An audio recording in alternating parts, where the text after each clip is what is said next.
Love Beyond the Sky, Chapter 3.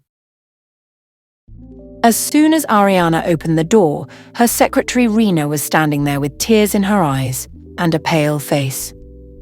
Ariana, shocked and anxious, asked in a trembling voice, "Rena, what happened to you? Why are you crying?" Rena tried to speak, her voice shaky and breaking. She stammered, "Mom. Vasundhara, Mom." Hearing Vasundhara's name, Ariana's heart nearly stopped. Her breathing quickened. Ariana, now visibly shaken, whispered, "What happened to Mom? Speak, Rena." Tears streamed down Rena's cheeks as she lowered her head and barely managed to say, She's no more." Ariana's body went numb. Her eyes widened in disbelief. She took a step back, her breath growing shallow. "What are you saying? Do you even know what you're saying? No, this is a lie. You're lying," Ariana cried, nearly screaming. She reached out to steady herself against the wall, but her hands were trembling, her vision blurred with tears. She stumbled and sank to the floor. Sobbing, Ariana cried, Mom, you can't leave me. Not like this." Rena knelt beside her and the two wept together. Ariana's tears wouldn't stop.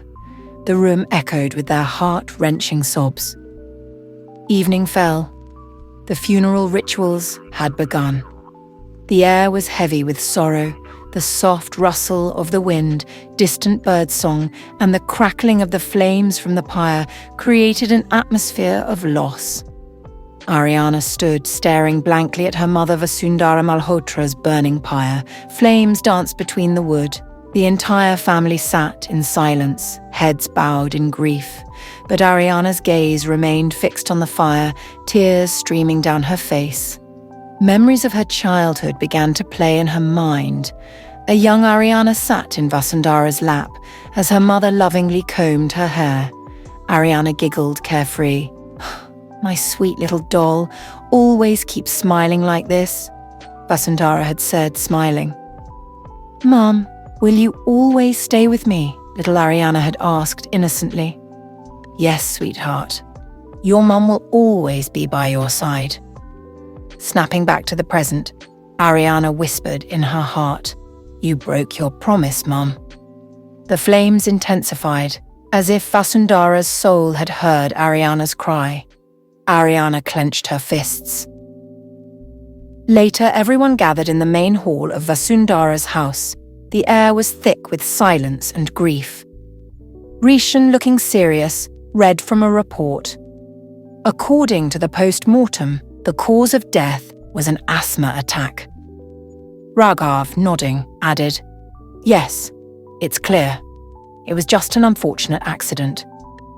Ariana sat quietly on the sofa, staring blankly ahead. Suddenly, Rekha spoke in a harsh tone, her voice dripping with sarcasm.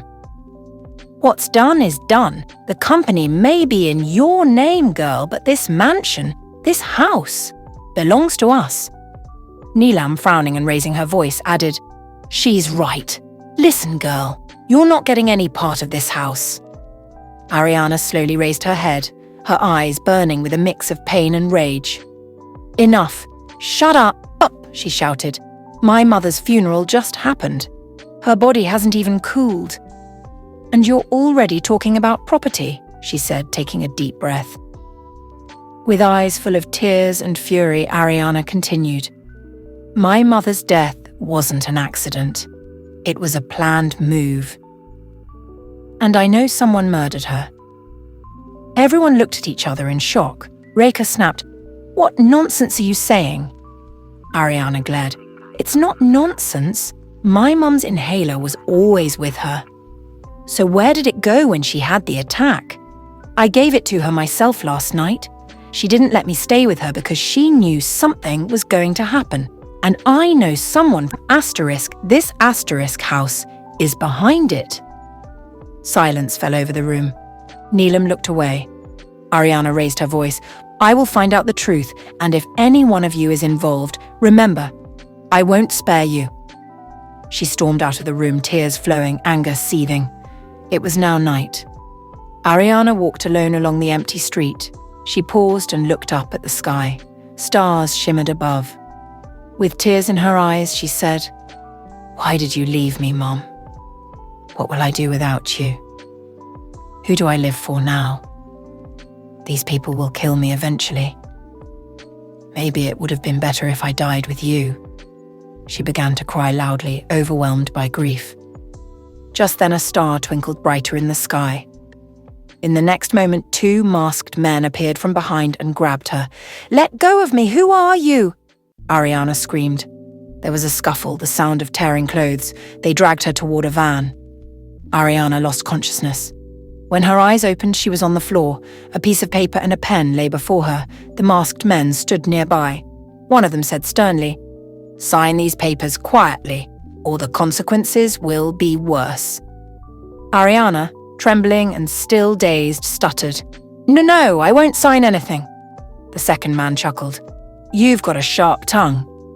He slapped her hard. Ariana fell to the ground. The man grabbed her by the hair and snarled, "Here's a deal, sign, and we'll let you go." But Ariana, even in her weak state, smirked. "I'm not stupid. Even if I sign, you'll still kill me." "Fine then, have it your way," the man said, raising a metal rod. Ariana, barely able to speak, whispered, "Mom." Just as the man was about to strike, heavy footsteps echoed through the room. Both men froze and looked at each other. Who is this new figure? Is he the leader of these thugs, the mastermind behind the attack on Ariana? To find out, stay tuned for the next chapter. Till then, like, share, and subscribe.